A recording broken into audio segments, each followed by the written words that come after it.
Bonsoir à tous, merci beaucoup d'être présents à la friche. Je vous remercie tous et je remercie Monsieur Mario Serviable qui est avec nous ce soir, qui est le président du Fonds régional d'art contemporain à La Réunion, qui est aussi chevalier d'art et des lettres et historien, docteur en histoire, en littérature, me semble-t-il. Donc on est très honoré de l'accueillir ici à la friche et pour clôturer en fait cette exposition antivirus qui a été une réaction donc à la stupéfaction qu'on a tous vécu. Donc une exposition collective qui a rassemblé artistes, qui a été un support pour plein d'activités ludiques, même psychologiques, éducatives. On a reçu plein d'enfants, ça a permis vraiment de parler du Covid, d'avoir beaucoup d'intervenants, d'échanger avec les enfants autour de cette question-là. Et voilà, on était très contents que les gens discutent, échangent et qu'on décante un peu nos idées, nos peurs sur ces questions-là. Voilà. Donc ce soir, Monsieur Serviable va nous proposer un éclairage sur la question de l'art en temps de crise, parce que nous traversons une crise sanitaire sans précédent. Et en espérant, on est persuadé que ça va contribuer à cette démarche critique et d'ouverture qu'on a proposée ici. Voilà. Donc, Monsieur Serviable, c'est à vous. Merci, Monsieur Abidi. Merci à tous d'avoir bravé tous les périls et tous les dangers qui nous guettent. Monsieur Abidi m'a flatté et je vais me compléter par honnêteté. J'appartiens au camp des perdants. J'ai fait toujours dans ma vie des mauvais choix. Quand il fallait choisir entre la culture et le culturel et le socio-culturel, j'ai choisi le socio-culturel. Et je n'ai pas voulu renouveler la même erreur pour choisir entre l'éducation savante et l'éducation populaire. Ce que j'ai fait, c'est que j'ai tout fait en même temps. Et je ne suis pas le seul dans le camp des perdants, parce que je ne vais pas dénoncer des gens qui sont dans cette assemblée. Nous sommes militants du socio-culturel. La langue française a ceci de particulier, qu'à la différence de l'architecture créole, si vous rajoutez un mot devant un autre mot de grandeur, ce n'est pas comme une case créole. C'est-à-dire quand vous rajoutez une pièce, la maison devient plus grande. Quand vous rajoutez un mot devant un mot de valeur et de grandeur, souvent, la réalité qui se dit est une réalité diminuée et une réalité méprisée. Quand vous mettez le culturel et que vous rajoutez un mot devant, socio-culturel, la réalité est amoindrie. Quand vous mettez frère, je vais prendre un exemple banal, la fraternité, un frère, c'est un beau mot. Et quand vous mettez beau devant frère, c'est tout à fait donc autre chose. J'ai de merveilleux beaux-frères. Voilà, donc je voulais préciser cela. Donc je suis militant de l'éducation populaire. J'ai passé ma vie à la lisière de l'art. Et je n'aurai pas le temps de raconter des anecdotes. Juste une chose, quand nous avons lancé les Étoiles de la peinture à La Réunion, j'étais conseiller d'éducation populaire, c'est mon ministère qui l'a lancé. J'ai été confronté par l'art, j'ai été confronté au monde de l'art. Et quand j'ai été confronté donc au monde de l'art, pour constituer donc un jury qui allait primer un certain nombre d'auteurs, des Étoiles de la peinture, dont le premier lauréat sera Richard Riani, de Tanambo. Quand j'ai voulu constituer donc un jury, j'ai été rencontrer les gens de la place, artistes confirmés, et j'ai proposé un certain nombre de noms. Parce que je m'étais toujours dit, en reprenant la définition de Tony Manglou, premier président de l'UDA, l'Union des artistes de La Réunion, est artiste celui qui se dit artiste. C'était une définition pour moi pleine de générosité. C'était une définition donc inclusive. Et lorsque j'ai été rencontrer quelqu'un qui a pignon sur la place, pour constituer le jury d'artistes et que j'ai proposé un certain nombre de noms. Il a regardé la liste et il m'a dit « Monsieur, celui-là n'est pas un artiste, c'est un tapissier. » Salut Bruno, il m'entend. Ah oui, celui-là, il est peintre, c'est vrai, mais il fait de la peinture d'étanchéité. Je me suis dit, ce monde-là n'est pas le mien. Et n'empêche, je suis resté quand même dans le socio-culturel à la lisière de la grande culture et à la lisière du grand art.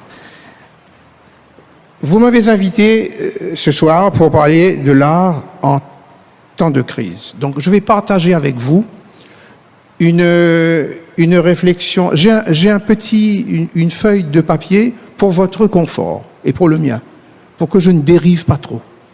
Parce que j'ai la fâcheuse habitude, étant géographe, de dériver. Donc, je vais partager avec vous une réflexion personnelle, parcellaire, qui va rencontrer et engager d'autres réflexions, ce soir même, ici, demain, ailleurs. J'ai 20 minutes, m'a-t-on dit. 20 minutes... pour ceux qui me connaissent le folklore, c'est le titre d'un journal du métro que l'on lit rapidement entre 3-4 stations. 20 minutes, c'est aussi la durée d'un oral d'université malheureux. 4 questions. La première, qu'est-ce que l'art ?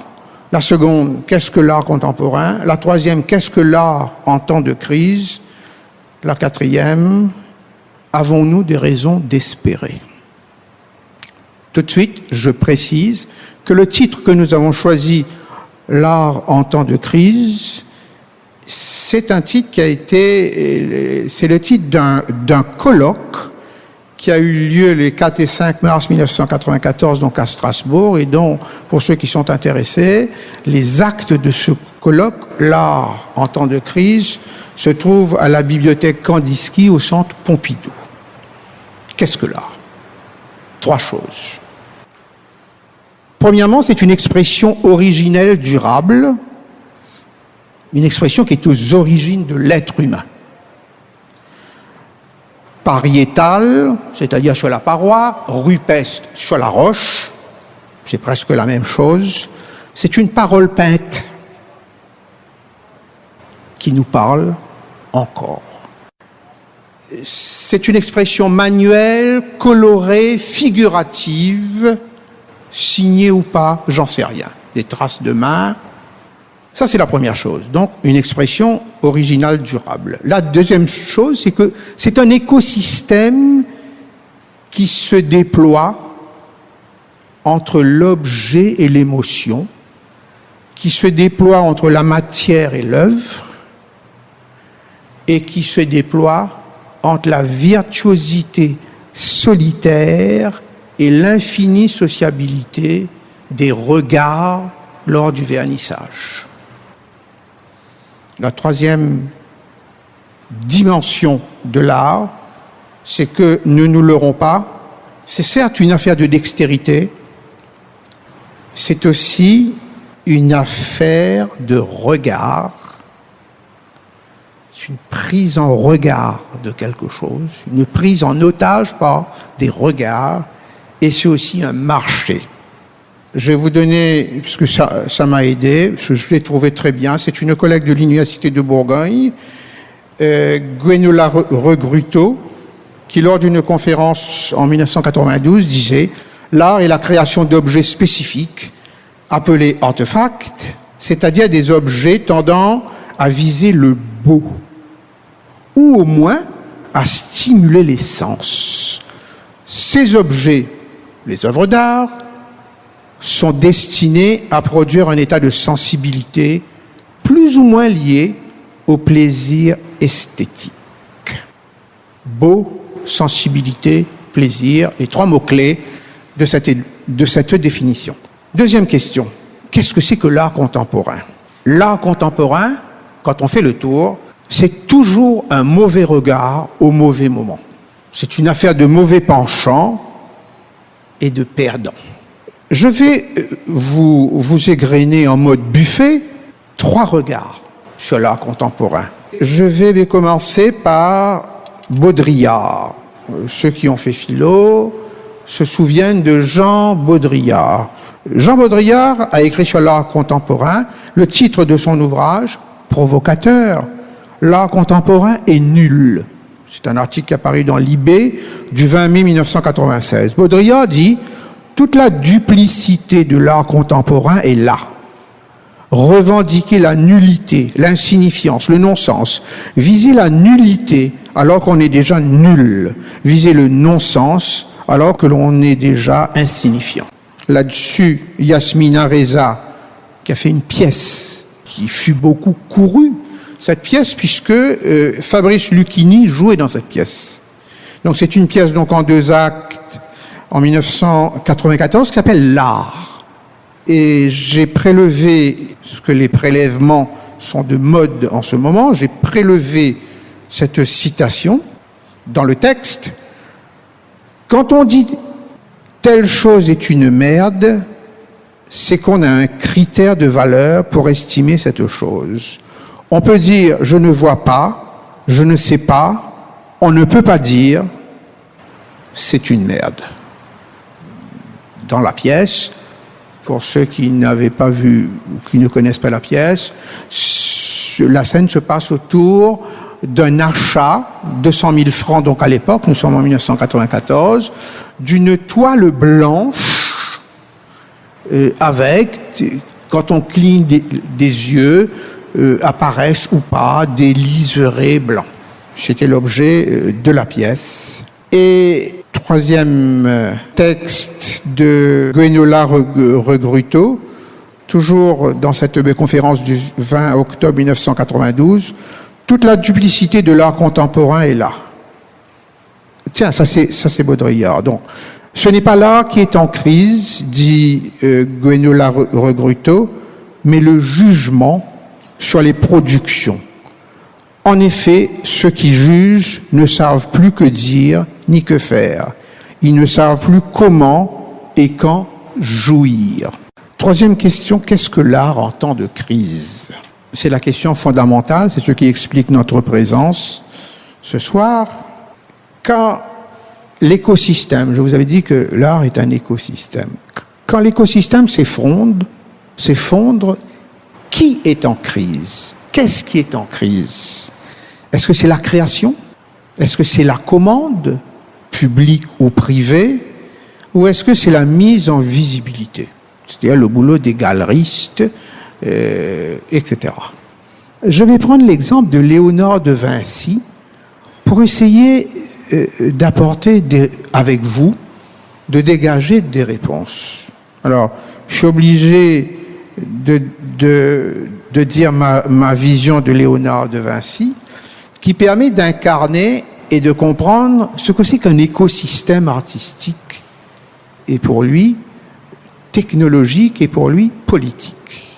Léonard de Vinci fut un homme sans lettres, fut un ignorant. Quand il va démarrer dans l'atelier de Del Verrocchio, qui va devenir son maître, et il va apprendre. Qu'est-ce qu'apprendre quand on est dans un atelier de maître ? C'est copier. Et comme tous ses contemporains, il va copier et il va se former à la copie. Alors, qu'est-ce qui a fait le succès de Léonard de Vinci ? Vinci repose sur un trépied.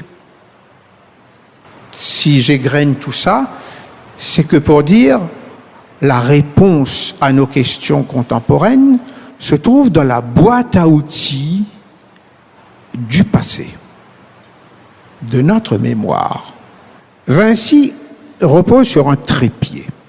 Le premier, c'est Florence, la République, la ville-État, investissant dans la commande publique. S'il n'y avait pas la commande publique de Florence, on pourrait croire que Léonard de Vinci n'aurait pas eu la singularité et la notoriété. Le deuxième élément du trépied pour Léonard de Vinci, c'est Laurent de Médicis. Florence, c'est la commande publique. Laurent de Médicis, c'est le mécène. C'est la commande privée. C'est lui qui fait vivre les artistes. Et le troisième élément du trépied sur lequel est exposé Léonard de Vinci, c'est le marché. Le marché fait vivre les ateliers, les innovations, les formations. Le marché fait respirer l'espace public, aménage l'espace public. Un trépied, 3 éléments pour faire vivre les artistes et un temps. Dans un temps donné, très précis. Ce temps s'appelle la Renaissance. La langue étant ce qu'elle est, la Renaissance ne peut venir qu'après une mort, après un moment difficile, après un moment mortifère. Juste pour dater, c'est loin, vous allez me dire. La République de Florence, c'est de 1115 à 1569. Laurent de Médicis meurt un siècle avant la fin de la République de Florence. C'est-à-dire Laurent de Médicis meurt en 1469, dans un temps qui s'appelle la Renaissance, voulu par les hommes, voulu par l'avant-garde des hommes. Ce que la Renaissance a eu d'avant-garde sont les artistes. Avons-nous, mesdames et messieurs, des raisons d'espérer? Face aux effondrements, Darwin nous a révélé les secrets de la survie du vivant. Cela concerne tant le Tyrannosaurus rex que l'artiste contemporain. Qu'est-ce que Darwin nous a appris? S'adapter. S'adapter au malheur, s'adapter à un monde mouvant, s'adapter. Oui, mais comment quand on est artiste? Et là, je vais emprunter à Roland Barthes 3 choses. Qu'est-ce que Roland Barthes dit de l'artiste? Il dit que l'artiste a 3 vertus. La première vertu de l'artiste, dit Roland Barthes, c'est la vigilance. L'artiste sait déceler les nouveaux désirs. Être vigilant à déceler les nouveaux désirs. La deuxième vertu de l'artiste, c'est la sagesse. C'est-à-dire un savoir moral qui lui permet de ne pas confondre le sens et la vérité. Et la troisième vertu de l'artiste est surprenante. Barthes dit, troisième vertu de l'artiste, c'est la fragilité. Comment une fragilité, c'est-à-dire une faille, peut-elle être considérée comme une vertu? Barthes dit, la fragilité est d'abord une émotion qui teinte le regard sur le monde qui s'effondre et qui impose à l'artiste de laisser dans la caverne des messages rupestres et pariétaux. Des messages sur la roche, sur la paroi, dans l'ombre de la caverne de Platon, sur le mur. L'artiste doit toujours conserver le désir de peindre et de créer, ce désir. Et là, je vais citer mon poète favori, celui qui, parce que mon itinéraire, j'ai mis mes pas dans les siens. parce que c'est Baudelaire. Puis centenaire de sa naissance l'année prochaine. Il est venu, il a passé 45 jours ici. Il avait 20 ans. Et ici, mesdames et messieurs, il a vu quelque chose. Il a vu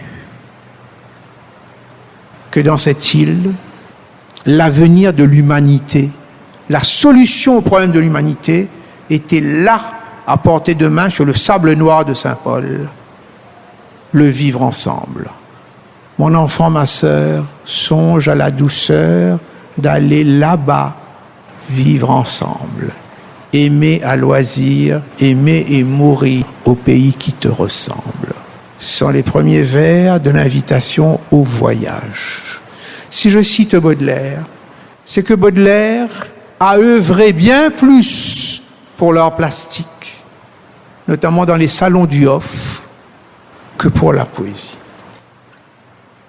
Il a œuvré bien plus pour la traduction, en traduisant Edgar Allan Poe de l'anglais au français, que pour se pencher sur son œuvre poétique. Qu'a dit Baudelaire ? Malheureux peut-être l'homme, mais heureux l'artiste que le désir déchire. Malheureux peut-être l'homme, mais heureux l'artiste que le désir déchire. Petit poème en prose. Et dans les petits poèmes en prose, vous allez rencontrer la belle Dorothée avec une scène sur le sable noir de la plage de Saint-Paul. Mesdames et messieurs, vous allez me dire, mais le nerf de la guerre, des marchés et des commerces entre les hommes, c'est l'argent. L'argent qui est un artefact de tous nos désirs. Mesdames et messieurs, l'argent reviendra. Parce que c'est dans la nature de l'argent de revenir, de rétablir sur le monde son commerce symbolique et sa toute-puissance. Quand l'argent reviendra, que ferez-vous ? L'argent reviendra et la crise confinaire, comme au temps de la peste et du choléra, nous révélera que c'est une crise de nerfs, c'est une crise de l'argent, une crise économique. Et cela, mesdames et messieurs, on sait la résoudre. L'argent reviendra, tout revient. Je vous avais parlé de Laurent de Médicis. La devise de Laurent de Médicis, le mécène de Léonard de Vinci. Vous le savez, je vous le rappelle. La devise de Laurent de Médicis, c'était « Le temps revient ». Le temps revient. Alors, vous allez me dire, mais j'ai oublié quelque chose. Et le talent dans tout cela, la crise de talent. Mesdames et messieurs, quand je parle de talent, je parle encore d'argent. Le talent. On a choisi, la langue française a choisi le même mot pour désigner votre dextérité et la puissance du financier. Le talent demeure une pièce de monnaie de l'ancienne Grèce, de la Grèce antique. C'est le talent de la parabole de Matthieu. Celui qui va enfuir le serviteur à qui le maître donne la pièce et qui va enfuir la pièce parce qu'il dit ça appartient au maître et ne fera pas fructifier l'argent du maître. C'est le talent, la parabole du talent de Matthieu. Alors, mesdames et messieurs, que nous reste-t-il à faire ? Il faut taler, verbe du mot talent, verbe du vieux français. Qu'est-ce que c'est que taler ? Taler, cela veut dire masser, meurtrir un fruit pour le rendre plus doux. Taler veut dire importuner aussi. ce sera le mot de la fin pour moi. Il vous reste à taler les décideurs, à les importuner. Verbe transitif du premier groupe. Mesdames et messieurs, j'ai promis à M. Donkabidi de respecter les 20 minutes. J'ai tenu parole. Eh bien, merci beaucoup. Bravo.